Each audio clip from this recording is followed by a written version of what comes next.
Telecine, primeiro festival de cinema, música e literatura, apresenta...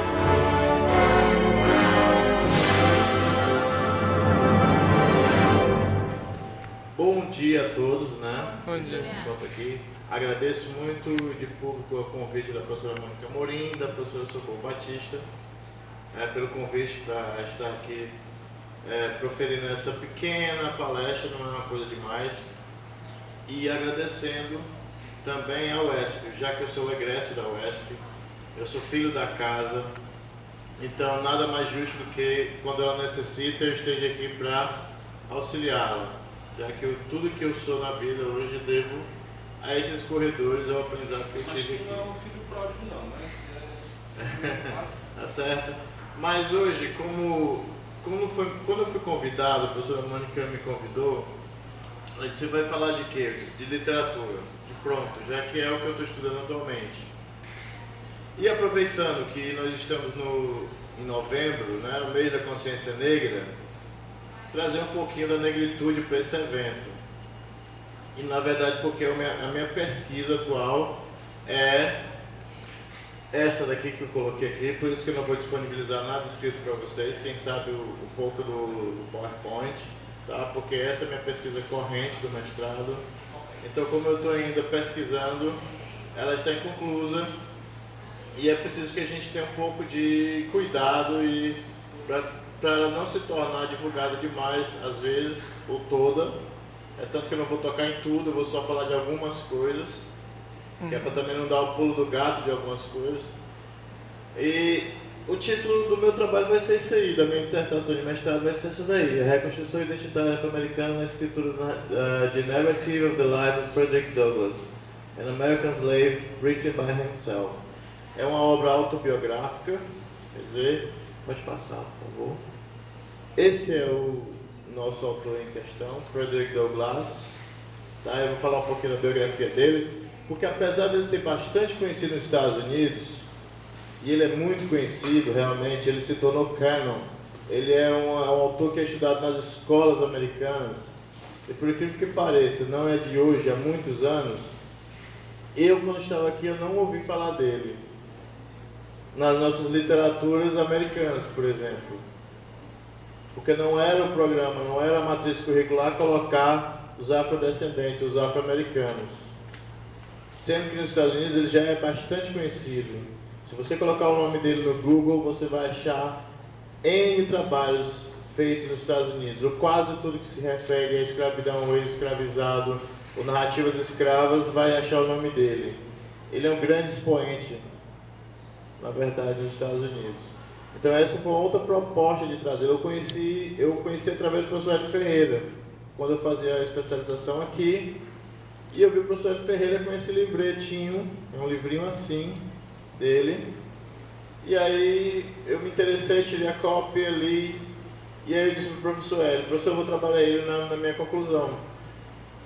Aí eu fiz um trabalho de pesquisa juntamente com o Cruz de Souza, fiz um trabalho de literatura comparada, onde eu trazia a figura do nosso poeta Cruz de Souza, que é indevidamente tido como um autor não afro-americano ou afrodescendente, que na verdade o Cruz de Souza é um autor afrodescendente em toda a sua essência e todas as suas expressões, mas que é mal julgado por causa da sua primeira fase. Mas o nosso tema aqui não é o Cruz de Souza, mas eu fiz essa pesquisa comparando e tentando provar que, apesar de estarem distantes, de estarem em países diferentes até um pouco no tempo, eles compartilhavam de uma identidade afro-americana, que eu chamo de afro-americanidade. Pode passar. Esse é o nosso Leão de Anacott, que era o apelido dele. Tá?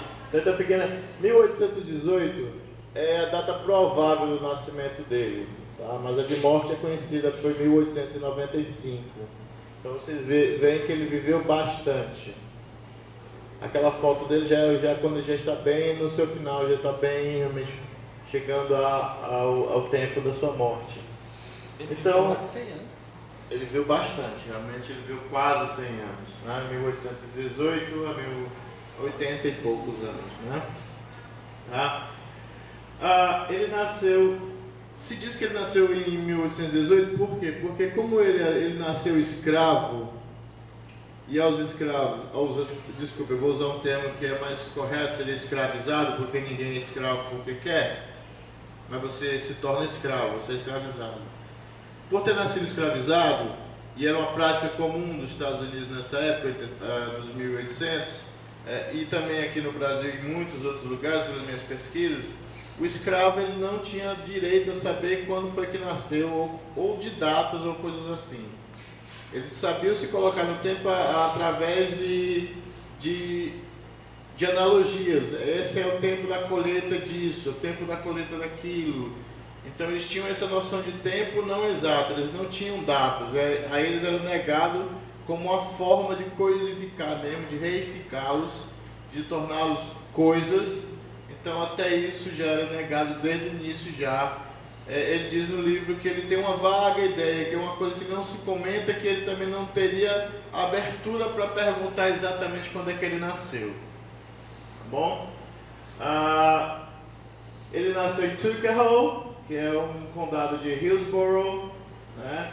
Fica em Easton, no condado de Talbot, que fica em Maryland, que é um estado sulista dos Estados Unidos, que é muito conhecido pela sua baía de Chesapeake, ou Chesapeake Bay. Que tu pronunciaste de novo ali, perto de Hillsborough. Hillsborough. Seu nome de batismo era Frederick Augustus Washington Bailey. Tá? Esse era o nome que ele foi batizado, que é uma coisa incomum.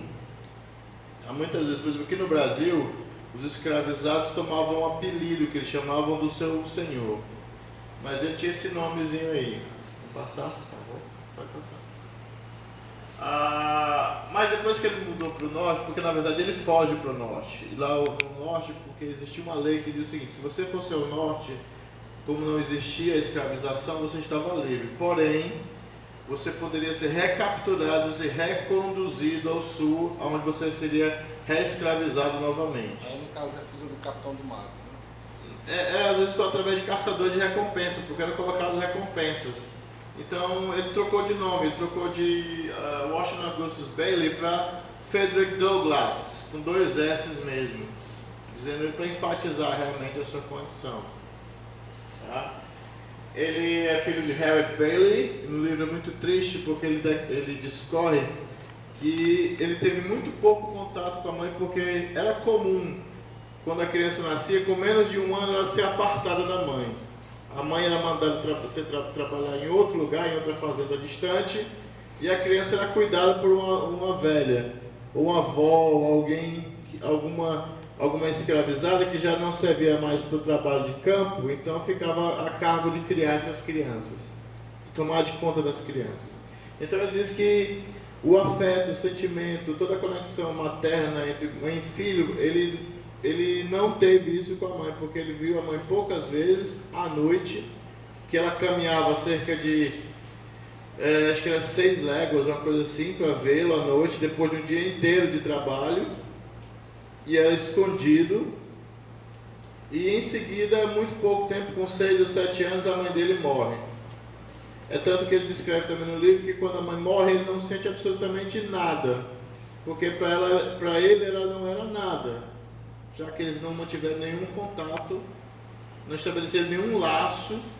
E isso era realmente feito a propósito, que era para que quando fosse ter que vender alguma mãe, algum filho, eles não sentissem tanto. Tá? Volta bem, por favor, só para ver se tem mais alguma coisa. Certo, pode passar. O pai dele, que era uma coisa engraçada, porque a gente estuda bastante, vê, quando a gente vai na questão da história americana, que eles têm o que eles chamam de Just Not One Drop Policy. Quer dizer, a política do nenhuma gota. Para você ser considerado branco ou anglo-saxão nos Estados Unidos, é preciso que você não tenha tido nenhum ascendente ou descendente negro. A sua linhagem tem que ser toda de europeus. Isso é o que se dizia, que não havia... Eu não vou usar miscigenação porque é uma palavra errada. Não se usa miscigenação, ninguém se miscigena, quer dizer, você não se junta a tal ponto de você se perder no meio daquela junção. Você se hibridiza. O termo seria mais a hibridação. Diz que não há hibridação na história da escravização atlântica estadunidense, mas isso é mentira, porque no livro ele discorre que não é só o caso dele, mas de muitos outros que ele conhece, que ele sabe que são filhos do seu próprio Senhor e que são vendidos como escravos, muitas vezes vendidos antes do tempo, porque a senhora deles sabe que eles são fruto de uma escapadela do marido, então eles começam a tratá-los muito pior do que qualquer outro escravizado. E o pai não pode dar nenhuma deferência, nenhum tratamento diferencial para esse filho. Ao contrário, às vezes ele tem que punir mais ainda do que qualquer outro. E o pai dele é tido, ele não afirma no livro, mas ele deixa no ar que seria esse senhor Edward Lloyd, que foi um governador de Maryland, foi senador, foi um homem bastante importante no sul. Tá? Aí ele atinge 6 ou 7 anos, ele vai levado para a mansão do pai. Antes ele fica num outro local, que é afastado. Depois, com 6 ou 7 anos, ele é levado para a plantation, porque a partir desse ano, a partir dessa idade, ele já pode fazer pequenos trabalhos. O escravizado começa a trabalhar a partir dos 6, 7 anos de idade. Então, a partir dessa idade, apesar de no livro ele discorrer que não fazer muita coisa, mas eu acho que é mais a questão de omissão dele, não querer colocar o que ele passou e colocar somente os horrores que ele sofreu, o que ele viu. É tanto que no livro, muito poucas vezes, ele se refere ao que ele fazia nessa idade de 6 a 7 anos. É claro que ele ficou muito pouco tempo na plantation. Tá?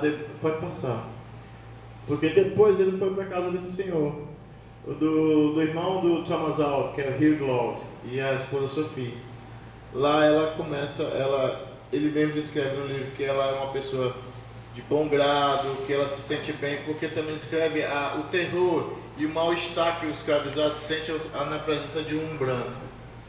E ele diz que isso ele não sente na presença dela, que ela ainda não foi dominada pelos horrores do escravizador, que ela ainda não tem um espírito escravizador. Então ela inadvertidamente começa a ensiná-lo a ler e a escrever, a ler na Bíblia. Porém o marido dela, o Hugh, vê e diz: não, pode parar, porque você está estragando o escravo. Se você fizer isso, você vai estragá-lo para o resto da vida. Ele vai se tornar um escravo que vai ser difícil de dominar e de submeter. Então ela para, certo? Ela para mais, e também porque era ilegal. Eu vi recentemente uma pessoa dizer: por que não existe muitos escritos, foi lá na Federal, por que não existe muitas coisas escritas pelos escravizados brasileiros? Porque era ilegal também que o escravizado aprenderia a escrever.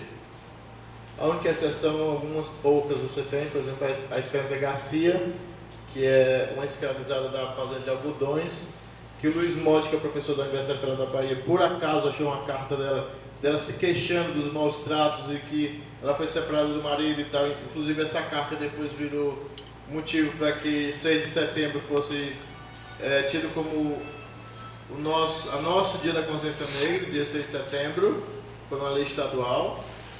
Mas ele começa a aprender a ler.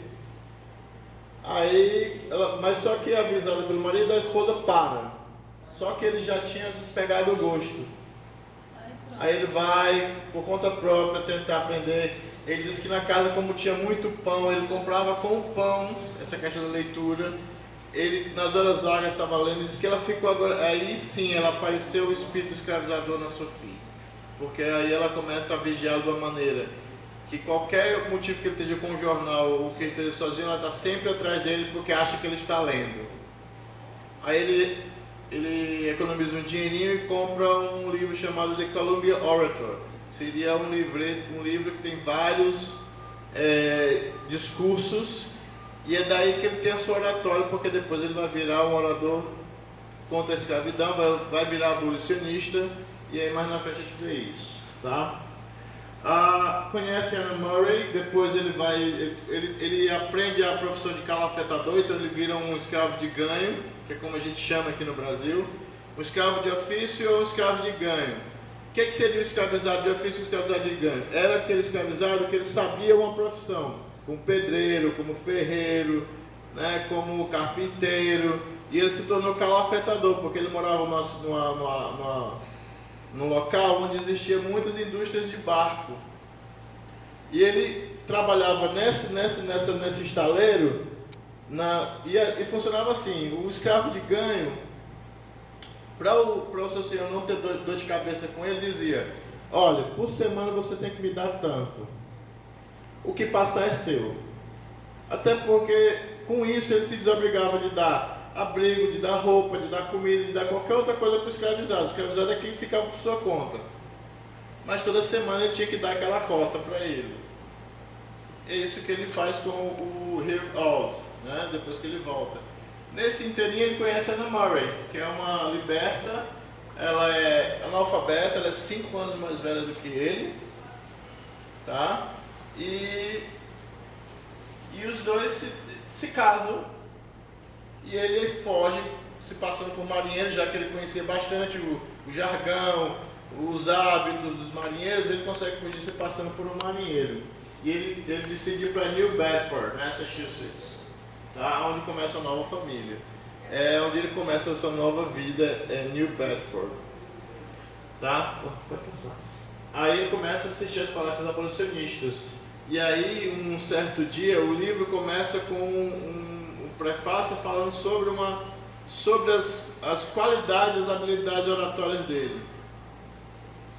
Que depois ele vai para a Inglaterra, para a Irlanda, para ficar um pouco fora do foco, para poder não ser recambiado para o sul. Tá? Olha, ele assiste uma palestra de Nantucket, ele é convidado para oferecer sua primeira palestra. Tá? Ele passa a proferir palestras na Inglaterra, permanecendo até sua condição de escravidão, porque aí ele é comprado, ele é alforriado, então ele pode voltar.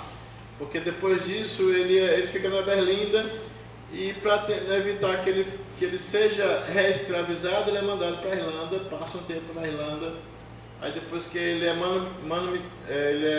alforriado, ele volta, ele é emancipado, compra a emancipação dele, ele volta para os Estados Unidos. Onde ele escreve a sua autobiografia, que é o livro que eu trato, que é o livro que eu estudo, que é Narrative of the Life of Frederick Douglass. Como o título diz, é a narrativa da vida dele. Tá? Ele se autotitula Um Escravo Americano, e ele realmente afirma o quê? Escrito por mim mesmo. Pode passar. Publicou ainda My Bondage, My Freedom e The Life and Times of Frederick Douglass. Sendo esses, porque nesse livro dele, o Narrative, ele não conta como ele escapa. Ele não diz exatamente como é que ele escapa, ele só diz que ele escapou. Mas ele não discorre de que maneira ele faz isso. Por quê? Porque ele mesmo diz que é para preservar as pessoas que o ajudaram, porque ainda tinha muita gente ainda para escapar. Então ele não podia revelar de que maneira ele escapou. Mas ele faz isso depois nos 2 livros subsequentes. Em My Bondage, My Freedom e The Life and Times of Frederick Douglass, ele conta exatamente como é que ele conseguiu escapar através de um sistema chamado Underground Railway. Seria a que eu botei ali, que está ali, ferrovia subterrânea. Era um caminho, eram pessoas, era uma maneira que os escravizados escapavam do sul ou dos Estados Unidos para o Canadá ou para o norte. Tá? Aí ele depois ele publica, ele abre esse jornal e publica, que é The North Star. Depois ele conhece Abraham Lincoln e no final da vida ele era alto funcionário do governo americano, certo? Ele se tornou, quer dizer, ele foi da condição mais subhumana possível, ele ascendeu até a condição de ser um alto funcionário do governo estadunidense, quando ele se torna ministro-geral do Haiti. Tá? E morre 20 de fevereiro de 1895, é enterrado nesse cemitério Mount Home. Pronto, eu termino bem aí a questão da biografia, porque eu achei interessante. Pelo autor ser desconhecido, eu achei interessante trazer a biografia dele para falar um pouco da vida dele, quem ele era. Tá? Agora não, agora eu vou entrar praticamente no nosso trabalho, realmente, no que seria essa reconstrução identitária. Eu vou começar aqui a ler, eu vou ler algumas coisinhas, depois a gente vai conversando, é rápido, não vou ler tudo também, tá? Eu começo por isso aí, ó. A crise identitária afro-americana. Então, eu trago duas citações, as duas citações de Stuart Hall, tá? Que ele diz na primeira, a identidade cultural na pós-modernidade. A Stuart Hall descreve identidades culturais, identidades que surgem do nosso pertencimento a culturas étnicas, raciais, linguísticas, religiosas, acima de tudo, nacionais.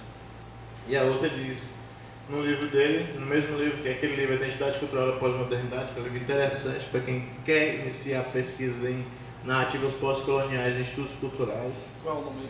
Está ali, a Identidade Cultural da Pós-Modernidade. Ele diz, nos mostra que as velhas identidades centradas na unicidade do sujeito que os africanos traziam da África depois de 3 meses em um porão fétido do tumbeiro entravam em crise na sua chegada às Américas. Por que eu proponho nessa primeira parte?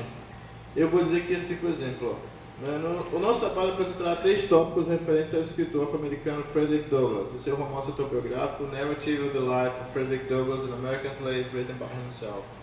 No primeiro tópico do nosso texto, escreveremos como a crise identitária afro-americana ocorreu e por que ela ocorreu. Discutiremos os conceitos de reconstrução, porque ele vai ter que reconstruir a sua identidade, tá? Ou ressignificar essa identidade. Porque você tem que imaginar o seguinte, e tem um outro livro interessante também que é o Navio Negreiro, uma história humana do Marcus Rediker. Quem quiser também procurar esse livro é muito interessante. Porque ele descreve o comércio, o tráfico negreiro como um negócio realmente. E lá ele vai descrever sem nenhum pudor, sem nenhuma questão de ficar mascarando nada, como é que se dava o negócio negreiro. Então, lá ele descreve o seguinte, você vinha num porão que muitas vezes só cabiam 100 pessoas, eles atarracavam 300 pessoas no espaço que só cabiam 100. Tá? Então você vinha, geralmente os homens vinham algemados uns aos outros e as mulheres livres. Então, de repente, se você estivesse desse espaço e a tina de necessidades, que na verdade você tinha só um balde para você fazer suas necessidades fisiológicas dentro daquele lugar fechado, sem uma janela, sem entrar ar. Se você quisesse fazer suas necessidades, você teria que carregar outra pessoa para ir fazer com você. Se ele não quisesse fazer, e muitas vezes você tinha dentro do mesmo porão etnias diferentes e tribos que eram inimigas, e muitas vezes um era acorrentado ao outro, aí você imagina como é que eles vinham dentro desse espaço. Há um outro livro interessante que descreve também uma cena de porão, do tumbeiro, como é chamado, né? O navio escravista é o tumbeiro. É um defeito de cor da Ana Maria Gonçalves também. Ela tem uma cena muito forte, que tem uma parte do livro que ela só escorrendo como é que foi, como eles chamam da passagem do meio, que é a viagem que era da costa da África até a América. Que às vezes podia durar 1 mês, 45 dias, mas que às vezes podia durar 3 meses. Conhece um hino chamado Amazing Grace? Foi feito por um negro desconhecido. Não, ele foi feito por um capitão que era um traficante de escravos. Eu não me lembro o nome dele agora, mas se você assistir a Amstar, ele aparece no Amstar. Porque lá nesse hino ele está até no E no Luta pela Liberdade também, que é um outro filme que fala sobre o William Wilberforce, que foi o cara que foi responsável pela abolição da escravatura na Inglaterra. Isso que é desconhecido. O ator que faz o William Wilberforce nesse filme, Luta pela Liberdade, é até o cara que fez o Senhor Fantástico no Quarteto Fantástico, faz o Homem Elástico. Ele tem um nome esquisito, Johan Grunfeld, o nome é sempre legalês. Tá? Então ele foi feito por esse capitão, que ele é até citado nesse livro também, que ele se arrepende de tudo que ele faz, de tudo que ele fez, de ter sido um traficante de escravos e tal, vira pastor e tal, e ele escreve Amazing Grace. E a letra dele é justamente expressando essa exatamente, a condição subhumana. Tá? Então, o que eu estava dizendo? Vinham várias etnias, falavam, porque era uma estratégia, colocar gente que não falava a mesma língua. Para quê? Para evitar o motim. para evitar a rebelião. Só que essa estratégia ela foi tomada depois de uma rebelião que teve em um navio que tinham pessoas da mesma etnia. Então, a partir desse momento, depois dessa rebelião que eles tomaram o navio e tal, conseguiram ir dar nas costas dos Estados Unidos, mas lá foram reescravizados. Inclusive, parte da história do Amistad, né, do filme também, do Amistad é isso, né? Uma tripulação de ex-escravizados que se amotinam, tomam um barco e vão dar nas costas dos Estados Unidos. Tá? Então ele fala que se passa até como alternativa colocar pessoas de etnia diferente dentro desse porão. Para quê? Para evitar a comunicação, mas mesmo assim você sempre tinha alguém da mesma etnia. E aí você começa a questão da reconstrução identitária. Por quê? Porque eles começam a tentar desenvolver linguagens, formas de comunicação. Aparece o malungo é o irmão da passagem do meio, é aquela pessoa que você recria uma nova família, um novo irmão, é aquela pessoa que você cria um compromisso de depois da passagem do meio, se vocês ficarem juntos, vocês vão cuidar um do outro. Tá? Então é criado, mesmo com toda a diversidade, com toda a tentativa de reificação, de coisificação, o ser humano sempre acha o meio de se ressignificar, de adquirir uma nova identidade. Então é por isso que eu digo a crise identitária. Porque eles chegam no novo mundo, primeiro, eles vêm acreditando que eles vão ser devorados, que os brancos são canibais, que eles estão sendo levados para serem devorados. Aí qual era a estratégia? Na verdade, quando eles chegavam no porto, os escravizados já estavam há bastante tempo, eles libertavam aqueles escravizados que eles já tinham há algum tempo, para irem falar com os recém-chegados. E geralmente um ou outro encontrava pessoa da sua etnia. Aí essa pessoa que acalmava os outros, não, você não vai ser comido e tal, você vai trabalhar feito um condenado, mas comido você não vai ser não, você vai ser comido de outro jeito, na lida. Trabalhando.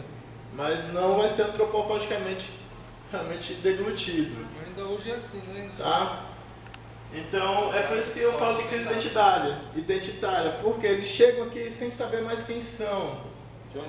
Eles não têm mais identidade, porque isso é retirado.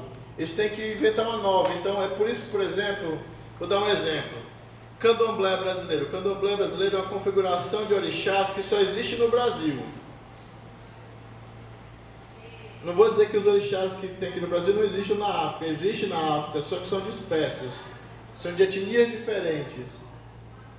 Mas como aqui eles foram juntados todos ao mesmo tempo, então quer dizer, eles tiveram que recriar uma maneira de cultuar os seus ancestrais, porque a religião de matriz africana nada mais é um culto aos ancestrais, é um culto aos espíritos, aos mais, digamos que ser mais aptos, que se transformaram em elementais.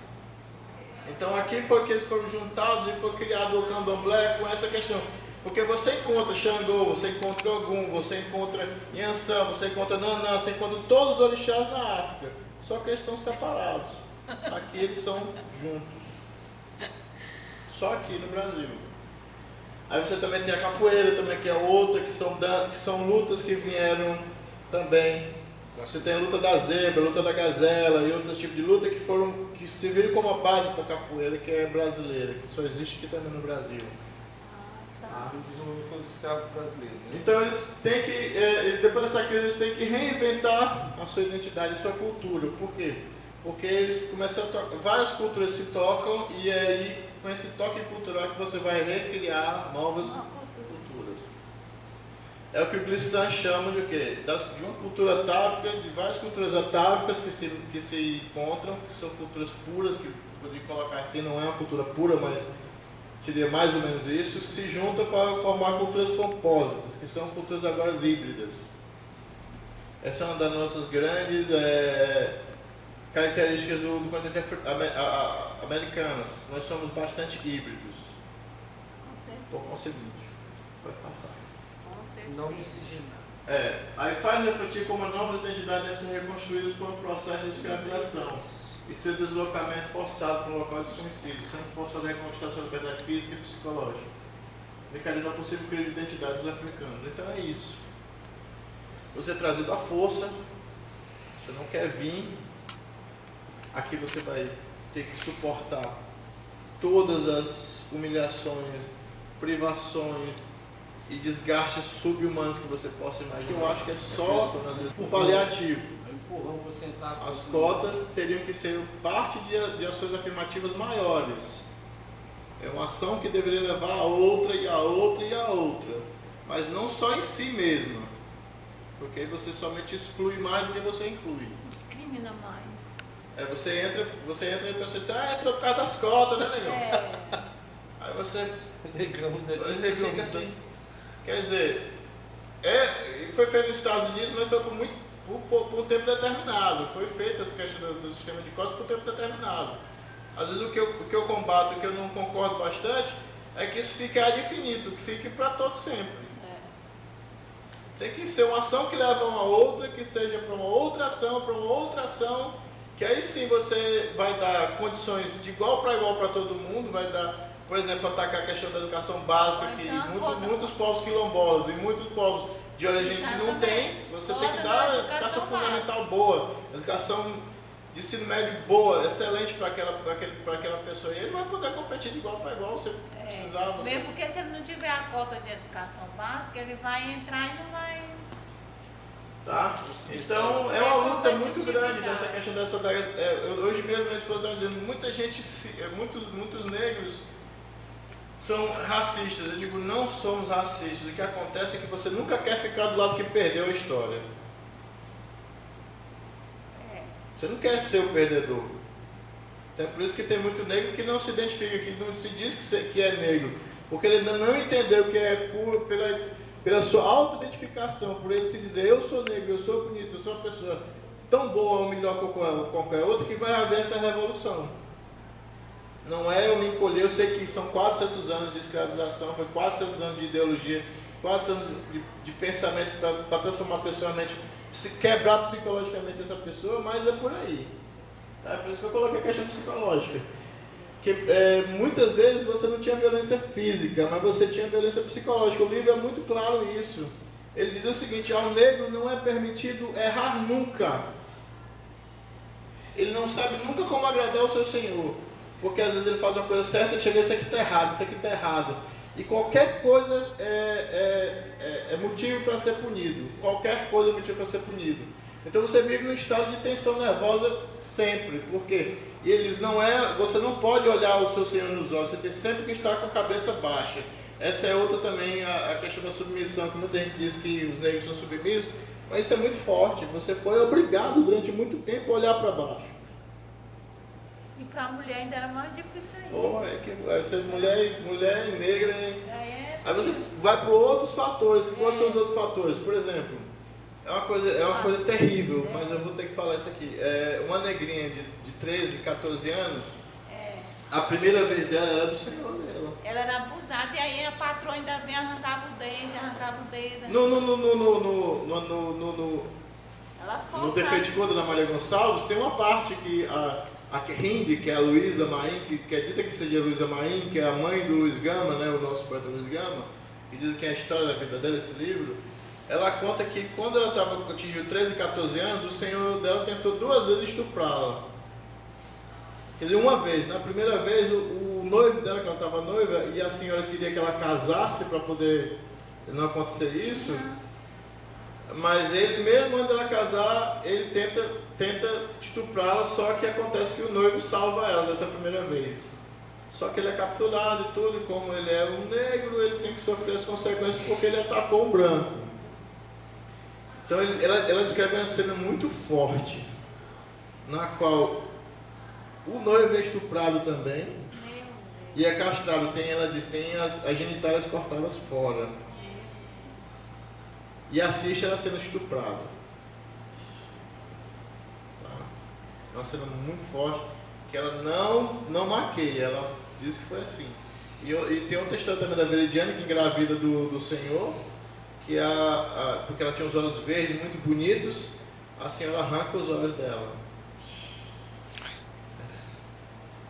Tá? Então, além desse abuso físico, você tinha um abuso psicológico.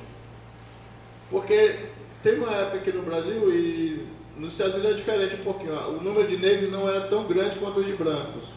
Mas no Brasil se tinha mais negro do que branco. Um viajante inglês disse que quando abordou no Brasil, pensou que estava em África. Porque ele viu tanto negro na rua, os negros encarregados faziam tudo, que ele achou que estava em África. Então, se não tivesse a coerção para segurar essas pessoas, o grande medo dos senhores no Brasil era uma rebelião, como teve no Haiti. Depois da rebelião do Haiti, então, todo mundo ficava com medo, porque no Haiti eles tomaram o Haiti, mataram todo mundo, tocaram o terror lá mesmo, e o grande medo do Brasil era esse. Mas vamos para frente aí. Agora eu vou entrar um pouquinho na literatura, realmente, porque aí eu vou falar na questão do eu lírico, do autor. Por que o eu lírico? A voz dele. Há uma discussão muito grande do que seja um autor afrodescendente e um autor não afrodescendente. E aí muita gente, a primeira de chofre diz, Castro Alves. Eu desculpo, mas Castro Alves não era um autor afrodescendente. Ele não era um autor negro, ele não se reconhecia como negro. Se você lê O Navio Negreiro dele, que é o poema dele, tem uma cena que é do Convés, que os negros são chicoteados e tal, que ele fala aquela coisa. Mas em momento nenhum você sente Castro Alves descer para o porão. Ele não fala de dentro, ele fala como se ele fosse um observador de fora. Ele não demonstra no seu eu lírico e também no seu eu empírico, ele não demonstra que ele se coloca, que ele se identifica como aquilo. Primeiro porque Castro Alves era um dandy, era um genota, ele andava todo na moda, era um cara que vivia nas grandes rodas, era um cara que não se identificava, que não se dizia como negro, nem mulato. A história diz que ele é um poeta dos negros. Isso é a crítica canônica. A crítica canônica do cânon coloca ele como o poeta dos escravos. Para a gente que estuda a literatura afrodescendente, o nosso poeta dos escravos é Luiz Gama. Se você for ver lá, procure um poema interessante chamado Quem Sou Eu? Ou A Boda Rada, o nome desse coisa. Luiz Gama. Luiz Gama foi um habla, foi um defensor dos negros. Ele nasceu livre, mas foi vendido como escravo. Depois ele conseguiu se libertar, se tornou um habla, que é um advogado prático em São Paulo. Dizem que ele libertou 2.000 escravos. Então ele é o nosso poeta dos escravos, porque não é se você reconhecido, né? ele mas ele não tem o peso do Castro Alves. E o Castro Alves tem a questão da mídia, né? Daí ele é o cânon, ele é o cara, né? Ele é a estrela, tá? É isso que a gente está tentando fazer com nossos estudos, é trazer à tona autores como Luiz Gama, que você vai procurar. Quem Sou Eu? A Boda Rada, que é chamado também, que é ele é muito satírico, ele critica realmente que quando dizem que ele é negro, que ele tem a carapinha, que ele não sei o que, ele diz que todo mundo também é bode, todo mundo é negro, né, na terra do Brasil. Desde o deputado, o senador, todo mundo. Ele coloca todo mundo dentro, como ele diz, ninguém aqui é branco 100%. Nem pode ser. Mas em momento algum ele se reduz, ele se submete. Ele coloca isso de forma jocosa, irônica, rebatendo seus detratores e tal. Bom?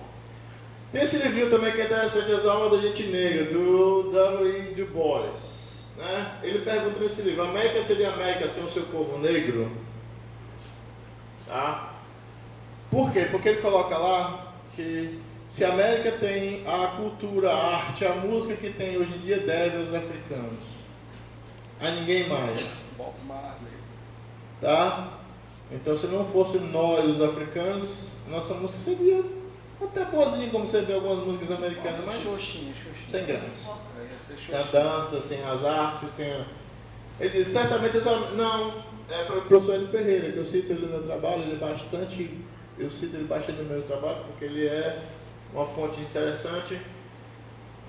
Ele diz que as Américas não seriam mesmo, sem canção, sem trabalho, sem empenho, espiritualidade dos africanos e seus descendentes.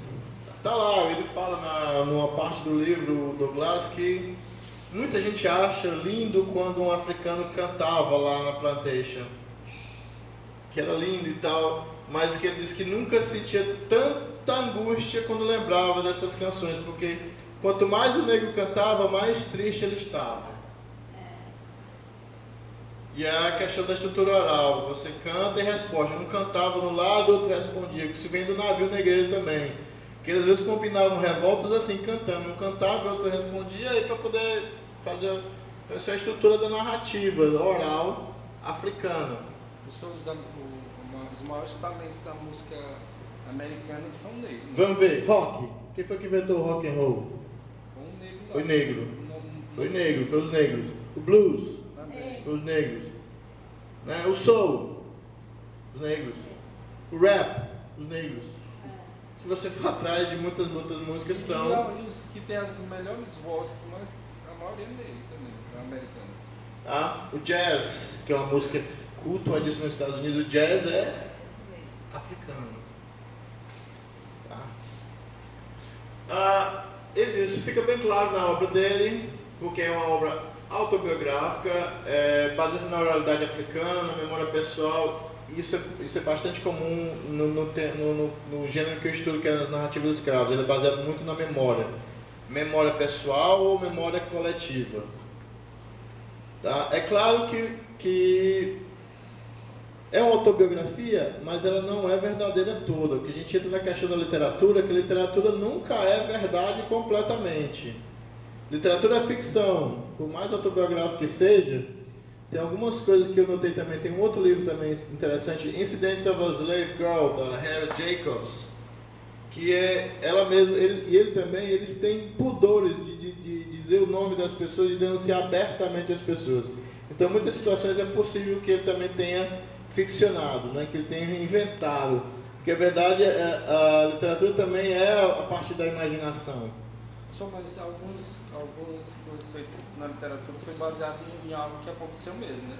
Há teóricos que dizem que não, tudo é ficção. Porque tem um autor pianista que ele escreveu um livro que na década de 40 aqui... O Palha de Arroz, o William Palha Dias. Mas vamos para uma questão que o Luiz Costa Lima coloca isso. Quando você vai resgatar ou tentar fazer novamente uma narrativa histórica, você não tem condição de voltar exatamente no ponto que ela aconteceu e dizer ipsilitris tal qual ela aconteceu. Não, mas você trabalha na memória. E as memórias, elas são ideologicamente o quê? Subjetivas. E aí você vai ter, às vezes, que inventar algumas coisas, você vai ter que ficcionar. Nem tudo pode ser realmente... A questão do realismo esbarra nisso. O realismo não pode ser nunca... Você nunca vai falar da realidade. Você vai falar sempre do imaginário. Você não pode recriar exatamente uma coisa. Tá? Então, há uma discussão dentro do campo literário, da teoria literária disso, porque se é para ser literatura, tem que ser ficção. É por isso que, por exemplo, a gente não trabalha com biografia. Porque a biografia, apesar de ter um pouco de ficção, geralmente tem um pouco de ficção, que o cara não vai colocar os podres de tudo na vida, né? Mas é mais a realidade, é a vida como a pessoa é. E eu sinto na leitura do livro do Douglas, ele escapa muitas coisas, ele não conta tal qual aconteceu realmente.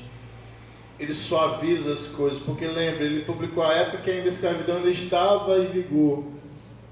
É a mesma coisa do Machado. O Machado é um outro autor que não é tido como afrodescendente, mas o Machado de Assis é afrodescendente. Ele está lá nos livros dele denunciando a escravidão. Procure também um outro conto dele chamado Pai contra a Mãe, ou Memórias Póstumas do Brás Cubas, que ele vai lá descrever certas situações que ele realmente fala contra a situação do escravizado, só que ele não podia falar abertamente, porque ele ainda se encontrava, vivia e dependia da sociedade carioca, então ele não podia denunciá-la abertamente, ele tinha que denunciar por baixo dos panos, que é o que o Eduardo Assis Duarte, que vai vir agora no África Brasil, ele chama de estratégia do caramujo. Ele tem que revelar as coisas mais veladamente. E é uma estratégia do Machado também. O Machado sempre fala as coisas por meia verdade. Ele nunca fala as coisas por completo. Ele sempre deixa no ar pra gente... E ele vai falar isso, ó.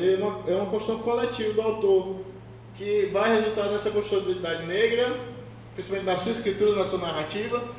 Porque o seguinte, a nossa tentativa aqui não é colocá-lo como se fosse um escritor eurocêntrico, Não, a gente vai tentar colocá-lo como um autor afrodescendente e afro-americano, na qual ele cria uma literatura própria, uma narrativa própria. Por quê? Porque a narrativa das slave narratives, que a gente chama, que são narrativas escravas, ela é muito baseada, muito parecida com a narrativa oral. É uma história, você lê, é como se estivesse ouvindo uma pessoa contando uma história. Então, por quê? Porque culturalmente o africano, a literatura dele era oral. Você tinha a figura do griot. O griot era o contador de histórias, era o bardo, como se chamava na Europa, era o xamã, era tudo. É ele que era responsável por educar as crianças através do quê? Do seu conhecimento, que era passado de geração em geração oralmente. Só depois é que muitas coisas da África foi escrito, mas não existia escrita, então tudo era oral. Então uma característica da literatura afrodescendente é essa, a oralidade, a narrativa oral, e baseado muitas vezes na memória. Muitas vezes não, a maioria das vezes na memória. Tá? Porque eu digo, ele fala de dentro do navio negreiro, da senzala, das punições físicas e psicológicas. Você vê no livro dele, ele está lá, ele se reconhece, ele se condói, ele fica, sabe, triste porque vê os irmãos dele. Quando ele passa a aprender a ler e a escrever, aí sim é que ele fica mais condoído ainda, porque ele diz, eu me libertei, eu sei o mal que eu estou sofrendo, mas os meus irmãos não. E ele diz que ele preferia ter continuado na ignorância do que ter se emancipado mentalmente. Tá? Porque ele é reduzido à condição jurídica de res. A gente tem, o que é a res do latim? A res é a coisa. Juridicamente, um escravizado, ele não tinha direitos. Por quê? Porque ele não era uma pessoa. Ele era uma mercadoria. Vou dizer um direito muito simples. Se eu estivesse sofrendo maus tratos, eu não poderia chegar como escravizado diretamente no juiz e dizer, eu estou sofrendo maus tratos, abrir um processo e processar meu senhor. Eu não poderia fazer isso. Por quê? Porque eu não era uma pessoa, eu era uma mercadoria. Eu aprendi que no ensino fundamental que não tinha alma. É uma outra coisa também que por exemplo, o Frei Alberto de Las Casas conseguiu parar com a escravização do indígena porque ele provou que os indígenas tinham alma, mas os negros não. Mas não é bem por aí não, é mais a questão econômica mesmo, porque teve uma época que os senhores olhavam assim, se a gente libertar esses negros, quem é que vai trabalhar para a gente? Como é que a gente vai produzir? Como é que a gente vai ter o dinheiro da gente? Eu passava mais por aí. Aí se usava muitas desculpas teológicas, mas como desculpas mesmo para poder manter a escravização. Tá? Então ele era então juridicamente ele não tinha direitos. Ele era uma coisa, por exemplo, quando o Douglas escreve no livro, quando um dos grandes terrores de um escravizado era quando o seu senhor morria, porque ele não sabia com quem ele ia ficar. Quando ele vai para Baltimore, em Baltimore ele tem que voltar porque o senhor dele morreu. Aí ele conta como é que é a partilha dos bens. Eles são colocados junto com os bois, com as galinhas, com os porcos, quer dizer, com o que chamavam no Brasil das miúncias. Ele é considerado como um bem semovente. O bem semovente é um bem, né, que você tem, que é diferente do bem imóvel, um bem que você pode levar para qualquer lugar. Então, quer dizer, juridicamente o escravo ele não existia como pessoa, além de socialmente, e por aí vai. E piorava quando ele era liberto, porque quando ele era liberto ele continuava na mesma situação. Legal um ex-presidiário, né? Porque muita gente diz, vamos comemorar 13 de maio. Para quem? 13 de maio? A gente comemora 20 de novembro, que é o dia da consciência negra, que é Zumbi, os Palmares, mas 13 de maio, o negro simplesmente foi jogado na rua. Você não tem mais lugar na sociedade, você não tem mais serventia, e muitas vezes a maioria continuava vivendo na mesma fazenda, sendo explorado, sendo tratado do mesmo jeito que era. Então não teve grande avanço, nem grande coisa para passar. Aí eu trago uma citação que é justamente o que eu digo, ele diz, There were horses and men, cattle and women, pigs and children, all holding the same rank in the scale of being. havia cavalos e homens, gado e mulheres, porcos e crianças. Todos tinham a mesma equivalência no ranking dos seres. Tudo era a mesma coisa. Tá? Aí ele continua. And were all subject to the same narrow examination. Silver-headed agents, sprightly youth, maids, and matrons had to undergo the same indelicate inspection. Que inspeção é essa que ele chama de indelicada? Ele diz, ó, pessoas de cabeça grisalhas, jovenzinhas, matronas, todas tinham que passar pela mesma. Você imagina que você era despida, a mulher, e era examinado tudo, seus órgãos genitais, tudo. Você tinha que pular, mostrar o dente como se fosse um cavalo, para ver se estava com o dente completo. Tinha que levantar e abaixar os braços, tinha que pular para provar que você não tinha doença.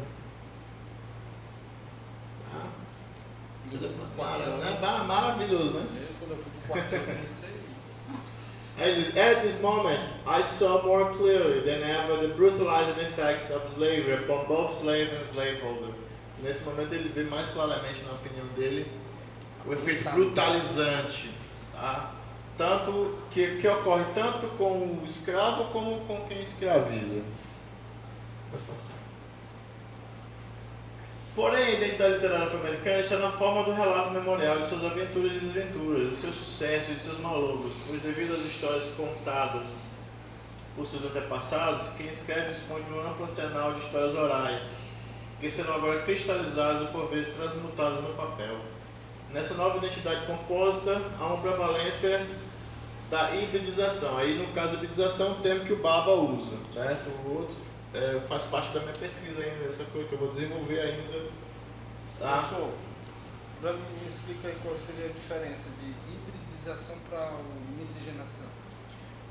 Quando você vê, quando você ouve alguém dizer que fulano foi assimilado, foi aculturado ou foi miscigenado, isso é uma atitude muito drástica, porque é como se a pessoa que sofreu qualquer um desses três processos simplesmente deixasse de acreditar ou de ter identidade ou questão cultural. Quer dizer, é como se ela abandonasse totalmente as suas identidades, a sua cultura e tudo, para assumir uma nova. Isso é possível? Vocês acham que isso é possível? Eu simplesmente, por exemplo, deixar de ser brasileiro e ir para o Canadá e me virar canadense? Não dá, não tem como. Você tem características culturais identitárias muito arraigadas suas. Não tira mais nada. Hibridar é diferente. Por que é um híbrido? O híbrido é uma mistura de um com o outro. Nenhum apaga o outro. Porque tem uma noção de apagamento. Você é como se a cultura branca apagasse a cultura africana. Quando você vai atrás, é o contrário. Se não fosse a cultura africana no Brasil, me diga uma comida típica portuguesa que é conhecida no mundo inteiro, que foi. Você fala da feijoada, que é um prato que os escravos criaram com os restos do porco e tal, para poder comer feijão. Mas você não fala do bacalhau, não sei o quê. Então é a criação de uma nova cultura. Não é, por exemplo, em América, no Novo Mundo, você não tinha uma cultura europeia, você tinha uma nova cultura, que era uma mistura de três culturas diferentes, que gerou uma terceira. Aí é um híbrido. Certo?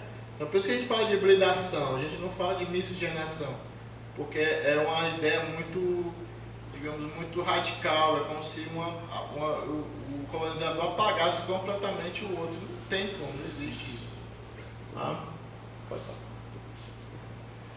Aí eu vou agora começar com outra coisa que é para falar da afro-americanidade dele. It is, he would at times seem to take great pleasure in whipping a slave. I have often been awakened of the dawn of the day by the most heart-rending shrieks of an own and of mine, who he used to tie up to a joist. Aí é uma descrição que ele faz de um açoitamento. Tá? Aí é que ele diz que eu sou afro-americano, porque ele fala das suas mazelas, dos seus problemas, das suas dores. Porque ele descreve, isso aí é uma cena que tem, coisa que ele está descrevendo o açoitamento de uma tia dele, da tia Hester dele. que foi açoitada simplesmente por quê? Porque o senhor dela proibiu dela estar com outro negro. E aí ele insinua que a questão é sexual, porque é ciúmes. Porque a escrava estava gostando do negro e ele tinha preferência com a escrava. Então ele não queria dividir a escrava com o outro.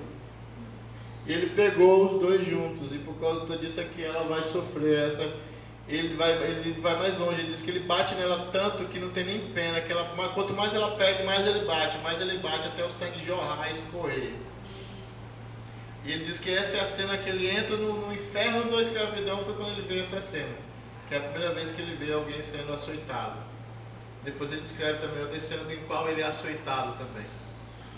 Tá? Ele diz,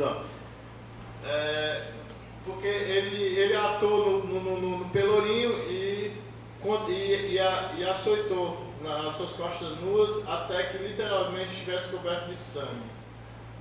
Nenhuma palavra, nenhuma lágrima, nenhuma prece da sua vítima ensanguentada parecia mover o seu coração de aço da sua intenção,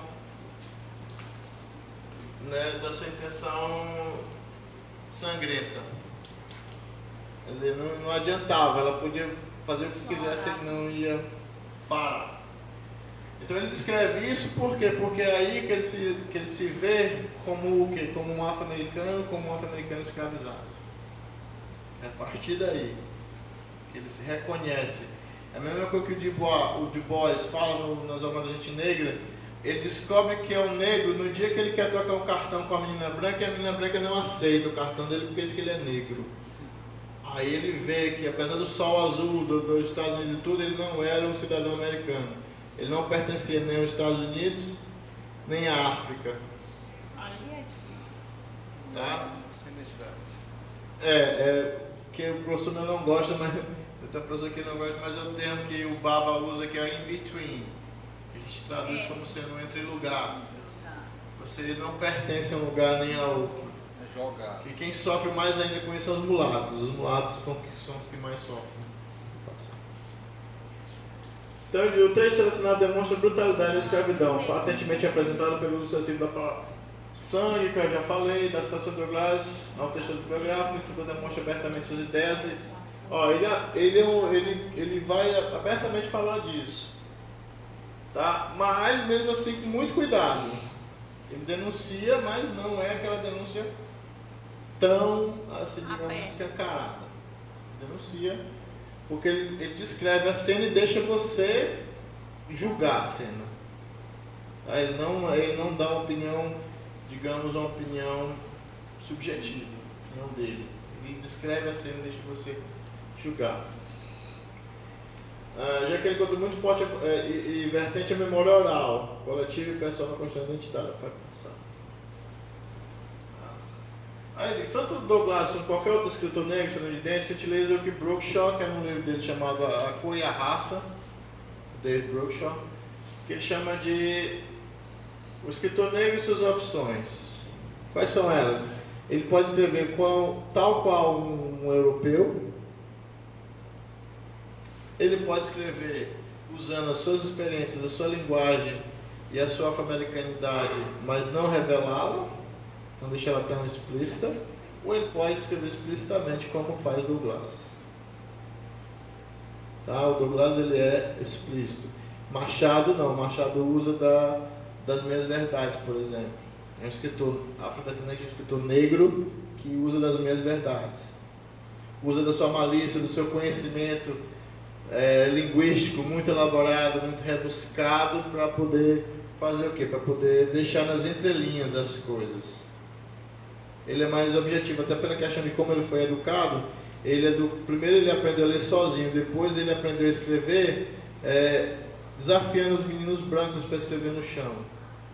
Aí ele aprende a escrever. Então ele tem uma história de aprender a ler e escrever, o Douglas, de educação, não muito ortodoxa. Já Machado não teve toda, como também uma formação. Cruz de Souza teve uma formação todas aquelas Teve passagens gente de com conceito. naturalista alemão importante em tudo, que era conhecido no mundo, Mentira. foi professor dele passar. Essas são minhas referências, tá? O Benedict Anderson, Imagine Communities, a Zila Berni, o Baba, o David Bruchshaw, a Tânia Cavalhal, Frederick Douglass, e por aí vai. Fanon, Glissant, que são grandes pensadores. Eu recomendo também o do Glissant, do Fanon, que é Black Skin and White Masks, seriam peles negras, máscaras brancas, que tem ele traduzido em português. Mas tem em inglês também, se você quiser ler, tá? É um livro que o do Du Bois também, que é As Almas da Gente Negra, que em inglês seria The Souls of Black. Você pode achar naquele link da Gutenberg ali, tá? Que mais? O Glissant, Introdução à Prática da Diversidade, é onde ele fala questão das culturas de raiz, de rizoma, távica, como é que dá a criolização, como se deu a criolização na Martinica e tal. Então é também muito interessante você ter uma perspectiva da escravização e das culturas na América Central. Pode passar. Tem mais o Stuart Hall, que é básico. Tem também essa minha, que é o meu TCC, que é a Afro-Americanidade de Souza e Frederick Douglass, que eu vou até falar com o professor para poder disponibilizar depois, botar porque eu só dei uma cópia para ele, para providenciar outra cópia para colocar na biblioteca da UESP depois. Mas quem quiser depois, eu vou dar, pode passar, o Heidegger, né, que é o que eu falei aqui, Marcus Heidegger, O Navio Negreiro, que é um livro muito interessante, um livro de 500 páginas, você lê rapidamente, porque é uma história que vai levando a outra, muito interessante. Esse livro também, essa tese do professor Hélio, também interessante. Pode passar. E aí meus contatos, quem quiser, depois que eu posso passar até o meu TCC, posso passar para você. E obrigado.